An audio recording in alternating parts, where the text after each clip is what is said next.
So I've been getting this question a lot. How do you save settings in Bambu Studio? Well, today we're going to go over that in this episode of 3D Printing in 3, the series where I help you get better 3D prints in under 3 minutes. All right, so getting right into it here, I have something open in Bambu Studio. Very simple to save the changes you made. So for instance, if you watched my support video, over on the left-hand side here, you can enable your supports, make all the changes that I suggest in the video. I'll link it up above if you want to take a look at that. It'll also be down in the description as well if you want to help your supports become a little bit easier to remove. So very simply, again, I might just add some different settings in here.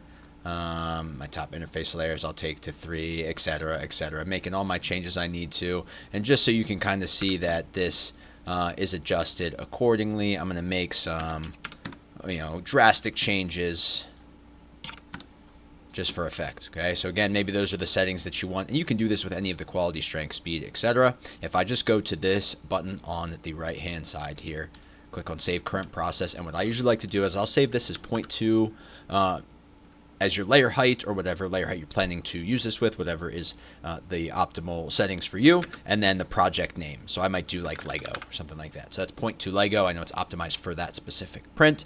Click OK, and now I have this here. So you can see I have a bunch of other ones adjusted with that. The Lego 0.12, I have the honeycomb pattern I was doing, etc. So then whenever you close the software, open this back up, in your list here, you'll have that saved. Now you can also do that with different material as well. So if you want to change I have a video about adhesing to the build plate as well. So if you want to make modifications to that, go to your filament, go to edit, and you can make adjustments that way. Say I want to drop this to, I don't know, 190, right? I can do that as well. Save it as whatever filament you have, and then go from there. So I might do like Bambu PLA gray or something like that. I don't know.